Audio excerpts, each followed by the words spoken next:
আমাদের আজকের ক্লাস কবি রামপ্রসাদ সেনকে নিয়ে। তোমরা সবাই জানো যে শাক্ত পদাবলীর একজন শ্রেষ্ঠ কবি হচ্ছেন রামপ্রসাদ সেন।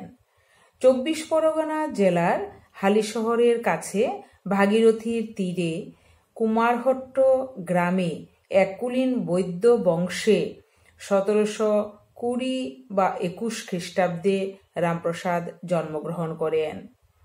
রামপ্রসাদ সেন ছিলেন তার পিতার দ্বিতীয় পক্ষের সন্তান। নদিয়ার মহারাজ কৃষ্ণচন্দ্রের সভাকবি ছিলেন রামপ্রসাদ। কৃষ্ণচন্দ্রই রামপ্রসাদকে কবিরঞ্জন উপাধি দিয়েছিলেন। এই কৃষ্ণচন্দ্রের নির্দেশেই রামপ্রসাদ রচনা করেছিলেন কালিকা মঙ্গল বা বিদ্যাসুন্দর কাব্যটি।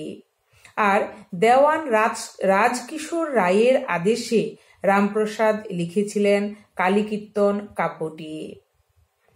রামপ্রসাদ গৃহী লোক ছিলেন। তার দুই পুত্র রামদুলাল ও রামমোহন আর দুই কন্যা পরমেশ্বরী ও জগদীশ্বরী। গৃহী রামপ্রসাদ ছিলেন কালীর সাধক। জমিদারের মুহুরি হিসেবে কাজ করতে করতে একটা সময় আমরা জানি তিনি কাজ করতে গিয়ে রামপ্রসাদ একটা সময় মায়ের চিন্তায় তন্ময় হন ও স্বতঃস্ফূর্ত আবেগে শ্যামা সঙ্গীত রচনা করেন। রামপ্রসাদ নির্জন অরণ্যে বসে তপস্যা করেননি। সংসারের চাপে পিষ্ট হয়ে খেদ করেছেন। এই খেদোক্তি, বেদনা আর আরতি একান্তভাবে মানব মনের অন্তর্গত। আমাদের প্রাত্যহিক সংসারের ক্রন্দন, আশাভঙ্গজনিত যে বেদনা, হতাশা, নৈরাশ্য, আরতি এবং সংশয়, রামপ্রসাদের লেখনীতে সমস্ত কিছুই ধরা পড়েছে। রামপ্রসাদ তার জননীকে খুঁজে পেয়েছেন নিজের অন্তরে। রামপ্রসাদের সঙ্গীতগুলি তাই মানবতার সঙ্গে আধ্যাত্মিক আকুতির ঘনিষ্ঠ সংযোগ স্থাপন করেছে। রামপ্রসাদ সহজ সরল লোকায়েত জীবনের কথা বলেছেন। তিনি বলেছেন, মা আমায় ঘুরাবি কত, কলোর চোখ ঢাকা বলদের মতো। কবি রামপ্রসাদের কবিতা নিঃসন্দেহে তত্ত্ব প্রধান। একদিন মহাপ্রভুর অশ্রু, কম্প, পুলক, সেদ ইত্যাদি কীর্তন যেমন করে বঙ্গবাসীকে পাগল করে তুলেছিল, রামপ্রসাদের প্রসাদী সঙ্গীতও মহাপ্রভুর ক্রন্দনে যেমন শিষ্যরা পাগল হয়ে উঠেছিলেন, তেমনি রামপ্রসাদের সঙ্গীতও এদেশের শিরায় শিরায় যেন উন্মাদনা সৃষ্টি করেছিল। এদিক থেকে রামপ্রসাদ হলেন সাধক। ও কবি রামপ্রসাদ কি বলছেন? তিনি বলছেন, ডুব দেরে মন কালী বলে, হৃদি রত্নাকরের অগাধ জলে। এই বলে নিজে ডুব দিয়ে আহরণ করেছেন এবং বিলিয়ে দিয়েছেন বঙ্গবাসীকে। তাই বাঙালির কণ্ঠে অতীতেও যেমন বেজেছে রামপ্রসাদের গান, আজও তেমনি ধ্বনিত হচ্ছে তার সঙ্গীত।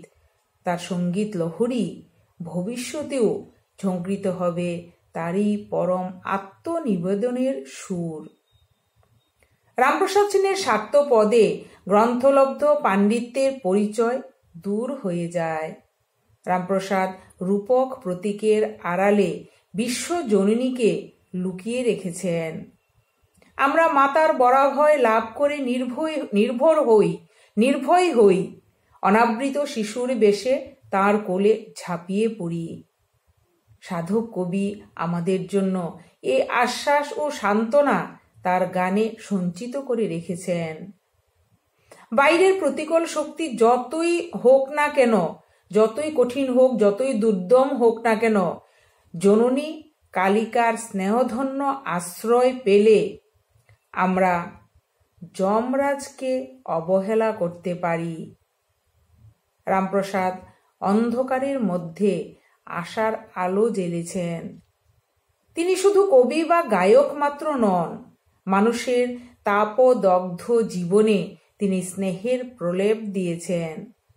মাতৃতন্ত্রের তিনি অন্যতম শ্রেষ্ঠ পূজারী।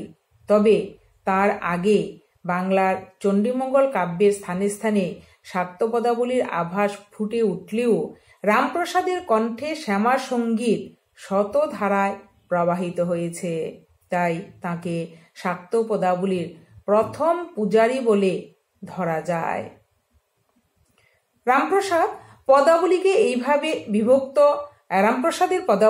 এইভাবে বিভক্ত করা যেতে পারে: 1.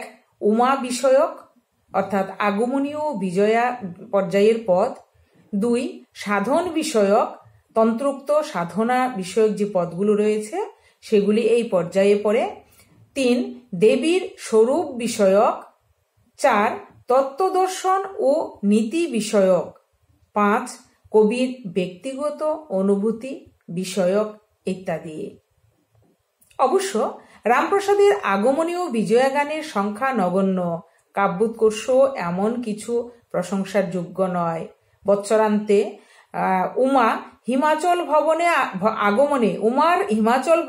আগমনে চারিদিকে যখন আনন্দের স্রোত বয়ে যাচ্ছে, তখন কন্যার দারিদ্র্যের কথা স্মরণ করে গিরিরানী বলেন, জনক তোমার গিরি, প্রতি জনম ভিখারি, তোমা হেন সুকুমারী দিলাম দিগম্বরে, অর্থাৎ মহাদেবকে দিলাম।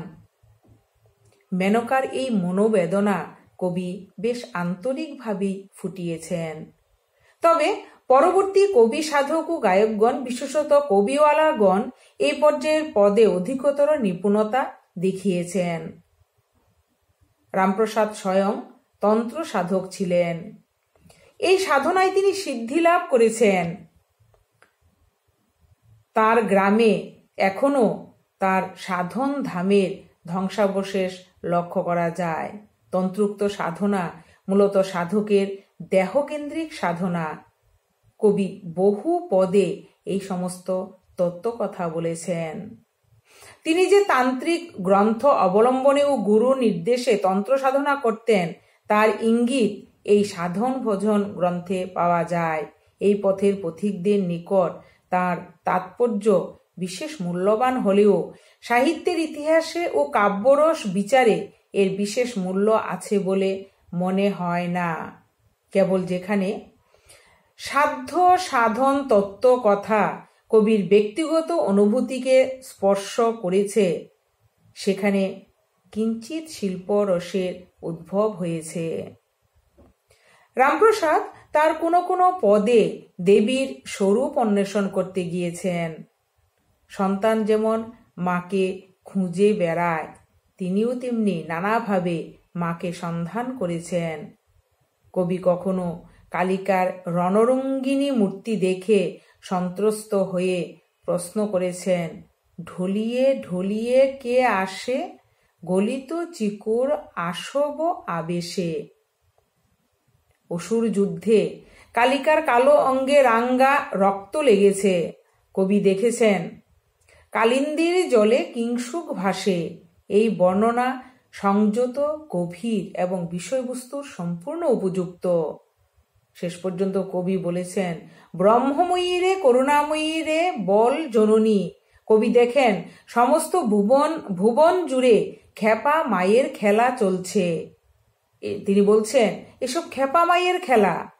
এই খেপার খেলায় রামপ্রসাদ যোগ দিয়ে প্রবহমান বিশ্বে ভেলা ভাসিয়ে নিশ্চিন্ত মনে বসে আছেন। কবি তীর্থ দর্শন কামনা করেন না, কারণ মায়ের পদতলে পড়ে আছে গয়া, গঙ্গা, বারাণসী। কাশীধামে মোহমুক্তি হয়, কিন্তু কবি তো মোহমুক্তির অভিলাষী নন।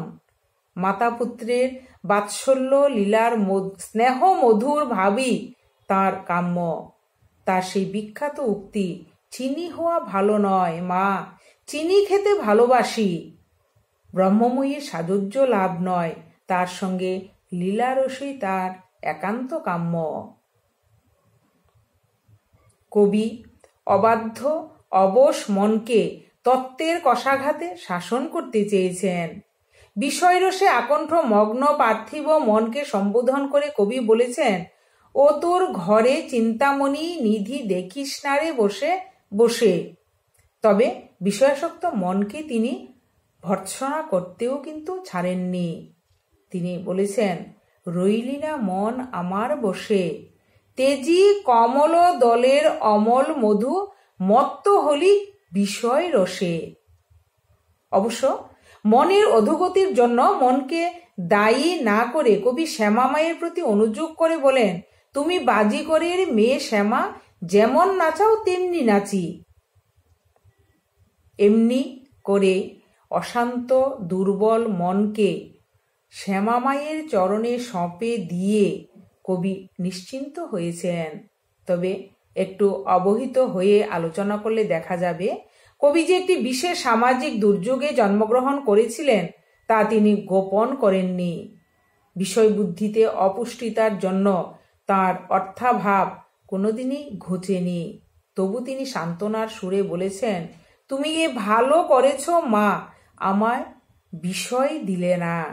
কখনো সংসারের দুঃখে ব্যথিত কবি বলেন, এই সংসারে সং সাজিতে সার হল গো দুঃখে ভরা। কখনো বা আর্তনাদ করে বলেন, মাগো নিম খাওয়ালে চিনি বলে কথায় করে ছলো, মিঠার লোভে তিতো মুখে সারা দিনটা গেল। এখন জীবন প্রান্তে পৌঁছে কবি কি করবেন? এখন সন্ধ্যা বেলায় ঘরের ছেলে ফিরে চলে, অর্থাৎ কবি ঘরে ফিরে আসতে চান। কবি রামপ্রসাদ বিশ্ব জননীর স্নেহের কোলে ঠাঁই চেয়েছেন। কবি রামপ্রসাদের জনপ্রিয়তার একটা কারণ, বাস্তব দুঃখকে তিনি বৈষ্ণব পদাবলীর মতো সূক্ষ্ম রসে পরিণত করেননি। তাকে স্বীকার করে তা থেকে মুক্তির পথ খুঁজেছেন। দুঃখ বেদনা থেকে পলায়ন নয়, তার দ্বারা আচ্ছন্ন হয়েও নয়। আদ্যাশক্তির কৃপায় কবি সমস্ত সুখ দুঃখ ত্যাগ করে মুক্তির পথ খুঁজেছেন। আমি কি দুঃখেরে ডরাই, ভরে দাও দুঃখ মা, আর কত চাই। কবি দুঃখের আঘাতে আরো নিবিড় করে জননীকে চিনে নিয়েছেন। এই জন্যই দুঃখকে নিয়ে তার এত বড়াই। শ্যামার দেওয়া দুঃখ তাকে অগ্নিশুদ্ধ স্বর্ণের মতো বিশুদ্ধতা দান করেছে। কবি দেখিয়েছেন, দুঃখ থেকে একমাত্র পরিত্রাণের পথ শ্যামার চরণে আশ্রয় গ্রহণ। বাঙালি এই কথায় বড় সান্ত্বনা পেয়েছিল।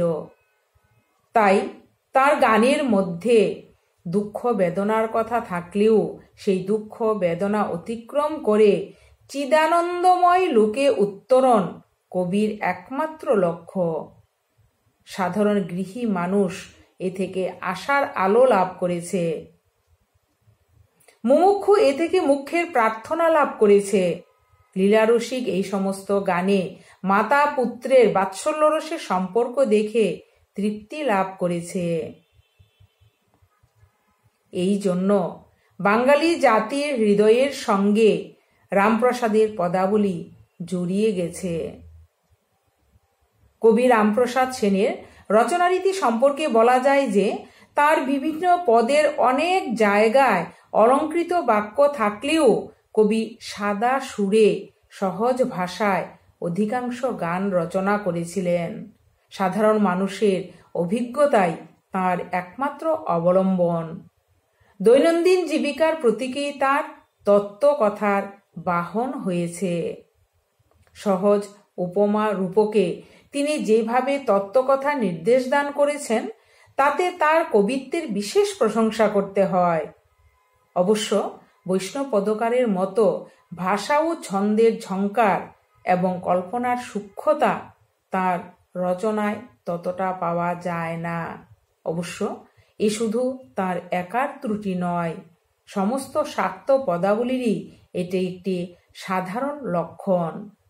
কবিরা মূলত সাধক ছিলেন বলেই তত্ত্বের দিকে অধিক গুরুত্ব আরোপ করেছেন। ফলে কাব্যকলা কিছুটা খর্ব হয়েছে, সেটা মানতেই হবে। রামপ্রসাদ সম্পর্কে সে কথাও আংশিক সত্য। তার কয়েকটি পদের রচনা কৌশল, সংযত বাক মূর্তি ও ভাবাবেগ অতি প্রশংসনীয় মনে হলেও বহু স্থানেই পদগুলি নিতান্ত গতানুগতিক, কৃত্রিম ও রসবর্জিত হয়েছে।